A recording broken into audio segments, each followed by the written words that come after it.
이제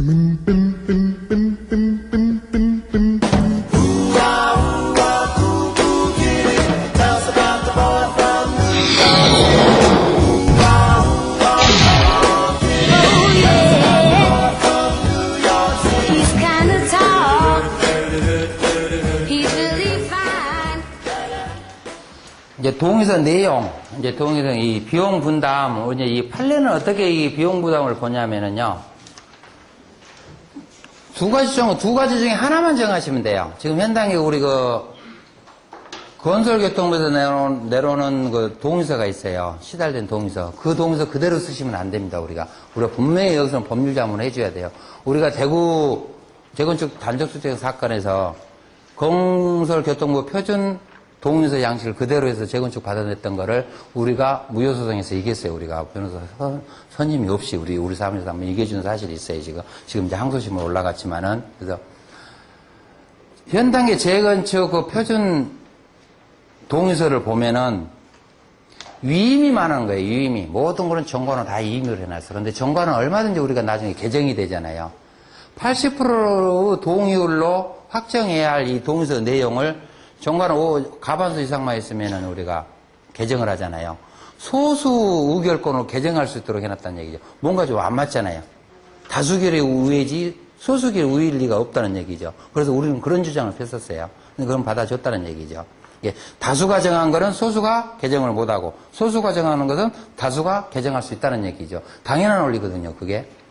그래서 현장에 건설교통부에 있는 표준 그 동의서는 좀 쓰지 마시고 여기 설명된 책자하고 내용대로 다 하는데, 이제 중요한 게 이게 비용분담이에요. 비용분담은 지금 법원에서 어떻게 예시를 하고 있냐면은, 첫째, 금액으로 분담을 정하든가, 두 번째, 기준, 공식을 정하든가, 둘 중에 하나만 정해놓으면은 된다고 봐요. 근데 이제 이거를, 우리는 이제 논리상 문제일 뿐이고, 이거는 이제 실무에서 한번 적용을 해보자는 얘기예요. 실무에서 적용을 하면 어떤 현상이 일어나냐면요. 기준으로만 정해놓으면요. 동의서가 안 들어옵니다, 이게. 감각이 없어요, 감각이. 내가 도대체 얼마 부담을 하고 내가 신건물을 몇 평이 분양이 받아질 건지 감각이 없어요, 공식을. 공식 가지고는 도저히 못 해나가요. 거기에 종전산업 평가를 해서 신축 건물 평가를 하고, 총비용 산출을 해서 그냥 나눠서 비례율, 이익지수를 뽑아서 거기에 권리가를 정해서 내가 권리가의 비율대로 신건물 분양 신청에 따라서 한다. 이렇게 공식을 해놓으면은 우리조차도 몰라요. 우리조차도. 그러니 조합원들이 동의서를 안 내놓죠. 그래서 가장 좋은 방법은 기준을 제시를 하고 이 금액을 이 기준에 따라 예시를 해주는 거예요. 동의서 받을 현실에 예시만 해주면은, 근데 이 예시는 조금 낮게 평가를 해서 해주시는 게 또 괜찮아요. 전혀. 왜냐면 오차율이 한 10% 정도 이상만 안 벗어나면은 동의서 변경은 없는 것으로 보기 때문에 크게 문제가 없다. 그래서 우리가 동의서 같은 경우도 이 동의서 제대로 됐나, 처음에 이 조합들이 동의서 받을 때는요, 시공사 때도 보내보고 여러 군데 이렇게 자문을 좀 받습니다, 이 사람들이. 왜냐하면 나중에 무효될 것을 대비를 해서. 그럼 당연히 법무사도 때도 동의서 자문이 들어오겠죠. 그럼 우리가 그런 상식이 없어버리면 안 된다는 얘기죠. 그러니까 만약에 모른다면 이 책을 그대로 100개다 이렇게 보내주시라고, 이렇게. 그러시면, 이 법무사는 그래도 뭔가 알고 있구나. 그래야 나중에 매도 청구 때 혹시 패소가 되더라도 우리가 자문을 이렇게 해주지 않느냐 하고 발을 뺄 수가 있잖아요. 자문 잘못했다고 해가지고 법무사 확 갖다 바꿔쳐버리면은, 사실상 법무사 바꿔쳐버리면은 크게 대안이 없어요, 솔직히요. 변호사, 법무사 바꿔쳐놓으면은, 실제 바꿔놓으면은 조합들이 대안이 없어요. 정비사업자 같은 경우는 쉽게 못 바꿔요. 왜냐하면 그 애들이 정보를 갖고 있기 때문에. 그래서 이제 실무에서는 이런 법무사들도 많더라고. 신탁 듣기를 하면은, 권리증을 조합에 안 갖다 주는 거예요. 조합에 그냥 법무사 다 잘 보관하고 있다, 이거지. 조합에 갖다 주면 분실된다, 이거지. 그래서 그것도 하나의 우리 변명입니다. 그러니까 신탁 등기를 하면은 가능한 한 권리증을 법무사가 가지고 계세요. 가능한 한 조합원 명부도 이제 변경인가 업무를 좀 해준다고 그러시면서 조합원 명부를 가능한 한 내 수중에 넣어놓으시라고요. 조합원 명부가 조합이 갖고 있으면은, 이제 법무사들이 갖고 있으면 쉽게 또 조합들이 바꾸지를 못해요. 조합원들하고 비대하고 어떻게 손잡아볼지도 모르잖아요. 가장 조합들이 조합원 명부만 1급 비밀로 가죠. 1급 비밀. 가장 그게 좋고, 이제 비대위들이 가장 그걸 먼저 명부만 해서 뭔 일을 할 수가 있거든요. 이게. 근데 명부가 없기 때문에. 그러면은 조합원들이 조합들한테 이게 명부 내놓으라고 그런다고요. 근데 명부 내놓을 이유가 없어요. 정보공개 정보 안 됩니다, 이게. 대법원 판례 보면은 재개발 조합이 구청을 상대로 정보공개 청구를 했어요. 조합원 명부를 달라고 우리 청년 소집하겠다. 그러다 거부했어요. 거부한 것이 맞다는 거예요. 프라이버시 인정이 되기 때문에 어떤 특정층을 이유로 해가지고 조합원 전원이 공개된다면은 안 된다 이거지. 그래서 비공개가 된다는 얘기예요. 그러니까 조합이 동의서를 조합원 명부를 안 내주면은 전혀 문제가 없어요. 옛날 추진위 운영 규정에서는 뭐 토지 등 소유자, 뭐 찬성자 명부 공개하도록 해놨어요. 그래서 우리가 그 2005년도에 우리가 건거부에서 그 개정 심의를 할 때 극히 반대를 했어요, 우리가. 이거는 프라이버시가 문제이기 때문에 공개할 이유가 아니다. 그래서 그 공개는 삭제됐어요. 그래서 추진위에도 토지 등 소유자 명부 비공개입니다. 공개를 못 해주게 돼 있어요. 당연히 조합원 명부도 당연히 비공개가 되죠. 그러나 우리 입장으로서는 한번 법무사가 이게 조합 설립되고 나서 한번 법무개혁을 해놓으면은 5년, 7년, 장기 10년까지도 갑니다. 5년 동안 그걸 잘 계약을 유지하는 것도 문제예요. 그것도 진짜 노하우입니다, 그것도. 누가 와서 침할지 모르니까. 뭐, 파출소장이라고 와서 찔러대. 방범위원장이라고 찔러대. 뭐, 주택가 과장이라고 찔러대. 검찰에 누가 찔러대. 검사가 누가 전화 한 통 해줘. 머리꼴치 아파요, 솔직히 조합장이요. 그 이해를 좀 하셔야 돼요. 저도 한 3,000세대짜리 한번 뭐 법무사 4명이서 해봤었지만은 법무사 26명인가 붙었어요. 수없이 와요. 큰 단지다 보니까 다 눈독이들이잖아요. 뭐, 잠실 같은 데도 한 군데는 너무 실명은 거론 안 하겠지만은 그냥 밀고 들어와 가지고 했어요. 그래가지고 그 법무사가 재판 붙었어요. 조합하고 이렇게 해서. 그래서 결국은 조정됐어요. 기존의 법무사가 보상금 어느 정도 받고. 이 기존에 나중에 들어온 사람이 어떤 식으로 우리가 알아서 다 해결을 할 테니 선정하자 이거야. 기존 거는 해약을 하더라도. 사실상 손해배상이라는 게 실내익 정도밖에 안 나오니까 어렵다는 얘기예요. 그러려면은 우리는 계약을 했어도 계약하는 것도 중요하지만은 계약을 유지하는 것도 중요해요. 그래서 우리가 갖고 있는 방법은 조합원 명부를 갖고 있는 방법, 뭐 당연히 전화번호가 있는 조합원 명부가 갖고 있는 방법, 그 다음에 권리증을 갖고 있는 방법, 두 개는 필수적으로 좀 지키셔야 돼. 어떤 이유든 권리증을 좀 안 주는 방향 쪽으로 이렇게 좀 하시고. 일단 이 자문이 들어오시면 이런 부분에서는 꼭 주셔야 돼요. 나중에 법무사들 자문을 받아서 동의를 했는데 동의서가 잘못되면 매도 청구가 부정이 되어버리니까 매도 청구가 패소가 되면은 조합들은 뭐 상식이 없잖아요. 자문 잘못해가지고 뭐가 됐다 뭐. 근데 분명히 우리가 동의서 보냈는데 왜 그렇게 해왔냐고 괜히 논란이 된다는 얘기예요. 혹시 나중에 논란이 될 것을 대비해서 문서로서 정식 문서 조합한테 의견을 컨펌을 해주라는 얘기예요. 근데 컨펌을 하려면은 문서 작성 능력이 없죠. 이제 문제는 여기 이제 책에 보면은 토지로 하는 방법, 건물로 하는 방법, 가액으로 하는 방법 이렇게 세 가지가 다 나와 있죠. 지금 현실은 가액으로 하는 방법이 가장 현실적이에요. 종래에는 저층들은 토지로 했어요. 토지로. 저층과 고층은 저층들은 크게 가격 형성이 등락이었기 때문에 그러면서 중층들은 평형으로 했어요. 대부분. 그러나 지금은 평가 방식, 가액 방식으로 거의 다 합니다. 지금은. 지금 이게 어디든지 가액 방식으로 하니까 혹시 재건축에 대한 사업장에서 내가 재테크도 하고 등기 업무도 따고 이렇게 법무 업무도 좀 따고 하겠다. 근데 매물이 좋은 건 나왔다. 두 개가 만약 나왔다. 그러면 이왕이면 좋은 동사시라고. 같은 가격이면 좋은 동사시라고요. 10년 전, 5년 전으로 소급을 하셔가지고 그때 가격이 어느 게 더 비쌌겠다고 생각하는 그거를 사시라고요. 그래야 나중에 권리가가 더 올라가요. 지금은 거래되는 거래 사례 가격으로 평가하지는 않아요. 기존 재산은 객관적 가격으로 평가를 해버린다고요. 그렇기 때문에 101호가 201호하고 똑같은 5층이지만은 좀 달라요. 근데 비례율이 여기 없기 때문에 이제 비례율이라는 게 우리 이익지수라고 생각하시면 돼요. 이익지수. 총 사업비에 기존 재산을 빼고 공사비 빼고 나면 얼마가 남는다는 겁니다. 그 남는 것을 곱해주는 거예요. 자기 그 출자 가격에다가. 이게 출자액의 기존재산이죠. 이 기존재산 평가액의 비례율을 곱해줘요. 대부분. 이것이 권리가예요. 우리가. 대부분 재건축은 100에서 110, 많은 데는 120%까지 나와요. 20%를 더 준다는 얘기죠. 똑같은 1억을 사면은 20%를 더 준다는 얘기죠. 실제는 똑같이, 살 때는 똑같이 샀지만은 평가할 때는 가액평가를 해버리기 때문에 훨씬 내가 다른 사람보다 몇백만 원이라도 더 출자가액을 인정을 받아본다는 얘기죠. 출자가액을 인정을 많이 받아버리면은 부담금이 그만큼 줄어든다는 얘기겠죠. 그래서 이것도 하나의 작은 돈이지만 재테크를 하는 수단 중에 하나예요. 이왕이면은 과거로 거슬러 올라가서 좋은 동을 사거라. 재개발은 반대입니다. 재개발은 비례율이 대부분 100으로 떨어져요. 대부분 떨어져요. 재개발은. 뭐 무상량 이런 부분이 있기 때문에 재개발은 떨어지기 때문에 오히려 반대적으로 생각하시면 돼. 과거 똑같은 현실을 가도 과거가 더 쌌겠다. 이런 거지.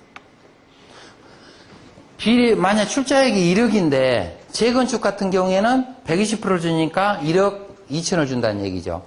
재개발은 만약 80%가 나오면은 기존 출자액 1억짜리를 8천밖에 안 준다는 얘기죠. 그러다 보니 재개발들이 항시 관리처분 때 말을 투정해. 왜 내 자리에서 1억짜리를 평가는 1억짜리를 해놓고 나서 왜 내 권리가는 8천밖에 인정을 안 해주냐고 항의를 하죠. 원리를 모르니까. 근데 재건축들은 내 집이 1억인데 비례율이 120% 나와서 1억 2천원 권리가를 인정을 해주니까 그래서 재건축이 좀 조용한 거고. 이게 비례율 개념. 비례율은 실무상에서는 이익지수다. 이익지수로 사업시행 인가율 좀 보면 이제 비례율이 나오니까.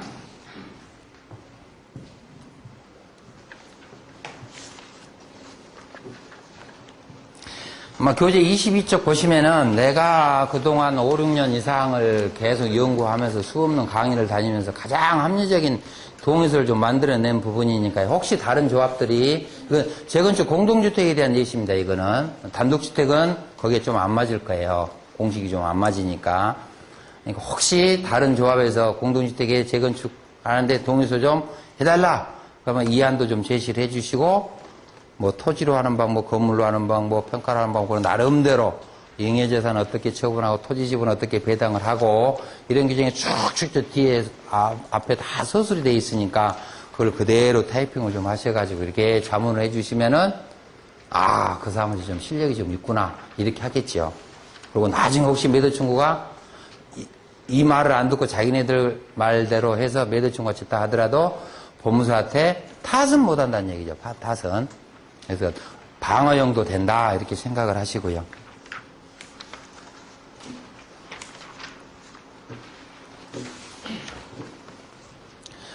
그래서 이 동에서 초안들 할 때 상당히 이거 현실적으로 조합들이 이제 애로사항을 많이 하는데 이 동의서는 기본적인 기준 제시안이기 때문에 이 동의서 가지고 나중에 관리처분 기준도 되는 거고요. 매도 청구의 기본도 되는 거고요. 동의서가 잘못되면 매도 청구도 부정이 되어버린다는 얘기죠. 그래서 만약에 자기가 동의서 다 만들어주고 나서 자기가 매도 청구 소송 이임을 받아서 했는데 또 패소를 했다 하면은 그 결과는 그야말로 법무사들한테 욕 디리디리 하겠죠. 어떤 조합이 말이 안 된다 하더라도 방어용이라도 이렇게 보내주시는 게 좋더라. 네, 설립 인가가 나면은 교재 27쪽인데요.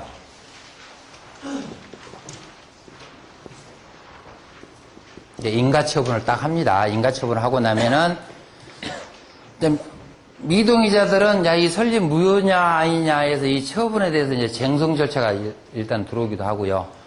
하여튼 인가에서 동의율 부족으로 인해 가지고 인가처분 무효는 주정을 못하도록 법으로 규정을 해놨습니다. 그러니까 동의율이 설령 구청에서 잘못 산정을 해가지고 동의율이 부족했는데도 불구하고 강가를 써서 설립 인가를 내줬다 하더라도 인가 취소 쟁송은 못한다.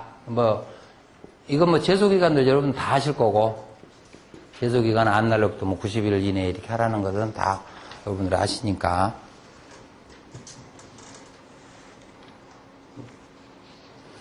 그 다음에 이제 인가가 나면은 사업자 등록. 이제 세무사들이 하겠죠.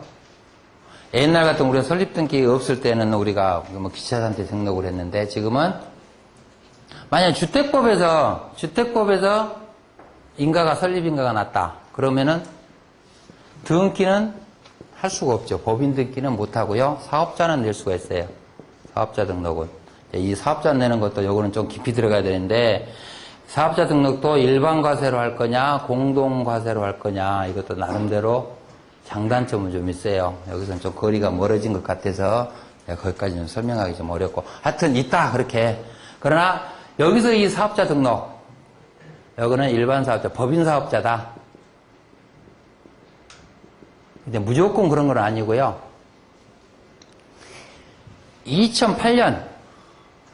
2008년까지 사업이 완료되는 조합, 완료가 되는 조합들에 대해서는 이 사업자 등록을 내는 방식이 두 가지가 있어요. 이게 법인 일반 사업자로 내는 방법이 있고요. 공동 사업자로 내는 방법이 있어요. 사업자 등록은 대부분 이제 세무사에서 하겠지만 이왕이면 이제 그런 조합이 자꾸 들락날락 하잖아요. 우리가 뭐 하려면은. 그러면 조합하고 자꾸 뭐가 대화가 좀 돼야 돼. 자꾸 뭐 추진위 때 등기도 없는 상황에서 등기 뭐 얘기만 해가지고 아무 그 사람들이 개념이 없단 말이에요. 추진위가 등기 없으면 할 수가 없잖아요. 그러니까 저런 부수적인 얘기, 세무사 업무도 같이 막 쏙 이렇게 얘기를 해줘야 서로 커뮤니티, 대화가 좀 되죠. 그러니까 그래서 법무사가 좀 다양하게 알면은 유리하다는 거예요. 그러니까 조합 설립인가가 나오면 우리 법무사가 할 일은 설립등기만 해주면 돼요. 설립등기.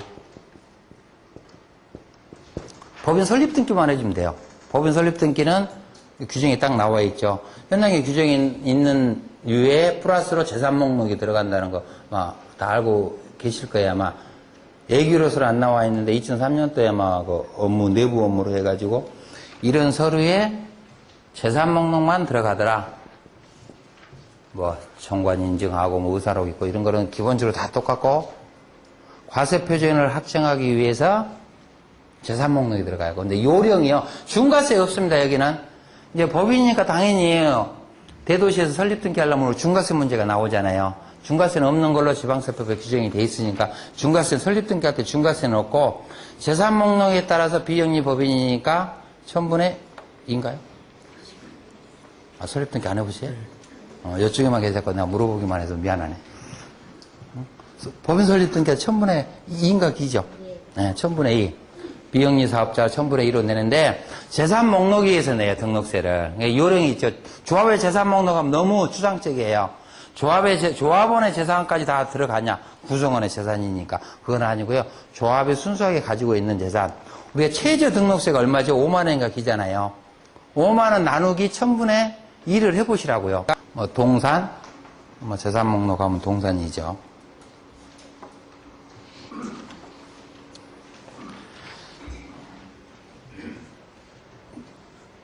이제 변경 등기는 나중에 또 하실 거고. 자, 이제 사업자 등록으로 가서 법인 일반으로 하거나 공동사업자로 하면은 조합이 유리하거나 불리하거나 그랬어요. 이건 단서조항이 분명히 있습니다.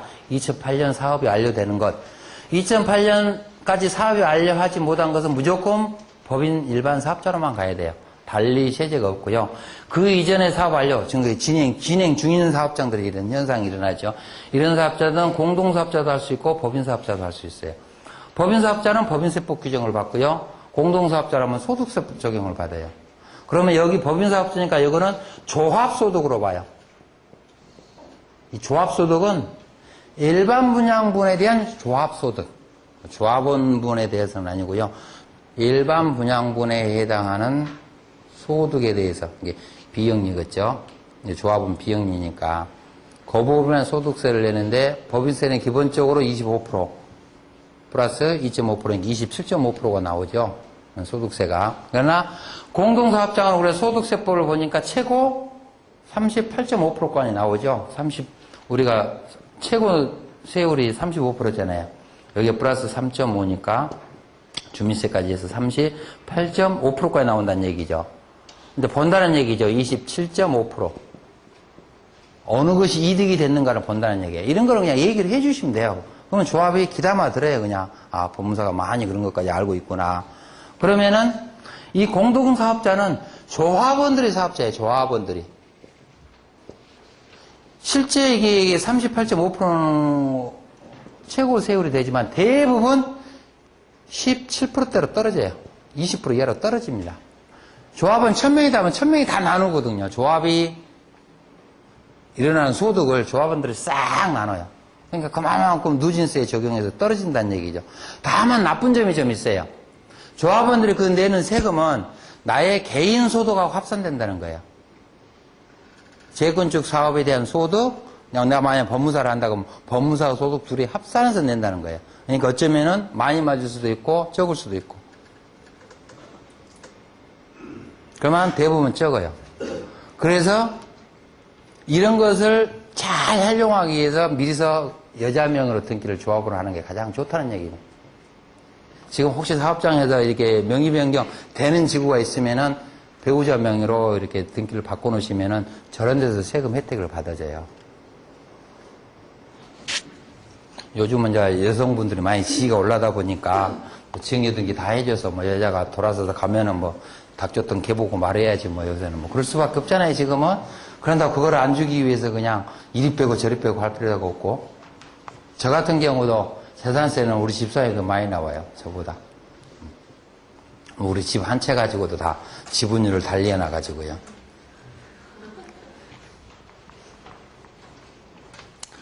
이 정도까지는 우리가 좀 상식으로 알고요. 그 다음에 이제 설립등기가 나면은 그 이후로 이제 조합원 변경들은 다 인가를 받고 뭐 등록해 보니까 우리하고는 크게 문제가 없는데 여기 이제 설립등기 사항에서 우리가 임원이 있죠. 임원들. 임원 변경이 일어나요. 우리가. 임원 변경이 일어납니다. 그러면 임원 변경을 하면은 변경 등기를 해야 돼요. 그럼 이제 등기소하고 이게 공방전이 걸립니다. 임원 변경을 하면은 인가를 먼저 받아와라. 인가를 누가 먼저 받아라. 서로 공방전을 합니다. 이게 구청에다가 임원 변경 인가를 넣으면은 등기를 먼저 해와라. 우리가 해줄게. 이런다고요. 그래? 그러면 등기소 가면 무슨 소리야? 도정법 보고 17조가 이렇게 자세히 보면 인가 받도록 돼 있으니까 인가 먼저 받아와. 이랬거든. 서로 인가를 안 해주려고 그래. 특히 조합장 해임되거나 이랬을 경우에는 특히 안 해주려고 그래요. 그러나 실무에서는 이미 선례가 나왔기 때문에 선인가예요. 선인가. 선인가 후 등기. 임원 변경 등기는. 그래서 이제 선인가를 받아내기 위해서는 구청들이 이렇게 이해를 못하니까 우리 그 인터넷 홈페이지 대부분 홈페이지에서 선례 저거 검색해보면 나오니까 그걸 갖다가 주면은 그 사람들이 인가를 해줘요. 그래서 실무에서 왔다 갔다 이렇게 할 일이 없이 먼저 선인가 후 등기. 가지고 등기 기간은 인가서를 받은 날로부터 기간이 계산이 된다. 그러면 어쩌다 보면은 인가를 우리가 늦게 받고 깜빡해서 등기 늦게 들어가는 경우도 있잖아요. 그건 또 구청하고 얘기를 좀 하셔가지고요. 공문을 좀 늦게 또 다시 보내달라고 그러세요. 그러면 최근에 우리가 수령 받는 걸로. 이렇게 해서 우리가 가태료도 안 맞고 설립인가도 그런 식으로 좀 하고 그것이 우리가 좀 요령이잖아요. 괜히 오늘 설립인가 냈으니까 그 다음날 받았다요. 그날로 해가지고 가태료 나와버리고 이러면 괜히 우리가 욕먹잖아요. 이제 도달했다 안 했다는 것은 객관적으로 신청서만 줬고 객관적으로 서명만 해주면 등기관들 그렇게 뭐 자꾸 안 넘어가잖아요. 자기도 가태료 부과해야 되니까 귀찮다는 얘기죠. 그러니까 서명만 해서 이미 현실에 봐서는 가태료가 이미 나와야 할 상황인데도 안 나오도록 하죠. 그렇게 해서 우리 실무도 좀 운용을 하면은 가태료 문제는 없이 잘 넘어간다. 이제 임원병을 하실 때 사임등기가 이렇게 오잖아요.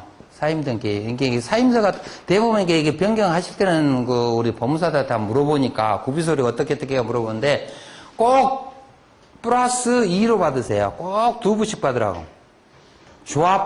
조합에 기본적으로 보관할 거. 그러니까 아예 3부씩 받으세요. 그래요. 사임서 3부, 인감증명 3부. 그래야 조합 보관용, 구청 제출용, 나중에 우리 등기용. 이미 인가를 받았는데도 불구하고 우리 등기에서는 그 원인서를 또 첨부하도록 돼 있잖아요. 취임승낙서도 마찬가지. 이제 좀 애로사항이 뭐가 있냐면 실무에서 의사락 공정을 할 때 구성원 과반수 이상 인감적으로 하는 엉뚱한 그 공중인 사람들이 좀 있어요. 근데 사실 그게 맞아요. 공중인법에 보면은 창립총회를 하면은 창립총회 구성원의 과반수 이상이 촉탁을 해야 돼요. 공중 촉탁을 해야 되고 임원설출도 지금은 다 총회 하도록 돼 있거든요. 이게 총회 구성원의 과반수 인감을 띄워오도록 한다고요. 그게 공중실이 하는 말이 맞아요. 현실적으로 우리가 안 되잖아요. 그러니까 그 공중인실이 아니면 이쪽 공중으로 가고 이쪽 공중에 하면 저쪽 공중으로 가서 우리가 솔직히 뭐 이사들만 이렇게 해서 다 하잖아요. 그렇게 해서 뭐 하는 거고 혹시 창립총에서 그런 거 도봉등기소가 한번 문제가 일어났었는데요. 그게 사서 인증서를 해서 들어가니까 비대위가 그거 알았어. 그러니까 설립등기 쫙 들어오니까 그 등기소에 민원을 넣어버리는 거예요. 공증이 잘못됐다 이거지 하고 등기소에 각하해버렸습니다. 인증이 잘못됐다 이거지. 구성원 과반수 이상이 되라. 그뭐 맞잖아요. 그뭐 이의신청해본들 된다는 얘기죠. 그래서 이런 것을 방지하기 위한 방법, 혹시나 방법은 총회 때 공중인을 꼭 참석하도록 하세요. 공중인. 총회 때 공중인이 참석을 하게 되면은 이 공중인이 그대로 공중하면 돼요. 그럼 소리 아무것도 필요 없어요. 그 사람은 직접 공중만 해줘 버리면. 근데 이게 조합한테 그러는 거죠. 창립총회 같은 거는 필수적으로 좀 창립총회 상당히 중요해요. 이게요. 창립총회는 나중에 매도청구 때 단골 약으로 미동의자들이 창립총회 무효를 제기를 해요. 절차상 잘못됐다. 그래서 네 조합장 아니다 이거예요.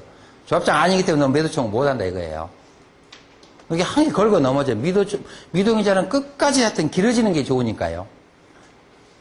그러니까 그런 것을 사전에 방지하기 위해서 어차피 총회에 법률 전문가가 나가서 이렇게 좀 있으면 좋아요. 조합들도. 근데 조합이 그런 걸 현실을 모르니까 총회에서 그냥 엎치락 해도 그냥 정신을 못 차리고 있고 아무 뭐 상식도 없는 컨설팅들이 와서 그 말 한마디 그대로 넘어가고 그러는 현실이거든요. 그래서 이제 우리는 시민단체 재건련하고 많이 하고 다니니까 우리는 총회를 많이 다녀보니까 좀 경험이 있는데 제발 그 창립총회만큼 조합장이 바뀌는 그 총회만큼은 법률 자문가 자문을 꼭 좀 대동 좀 시키세요.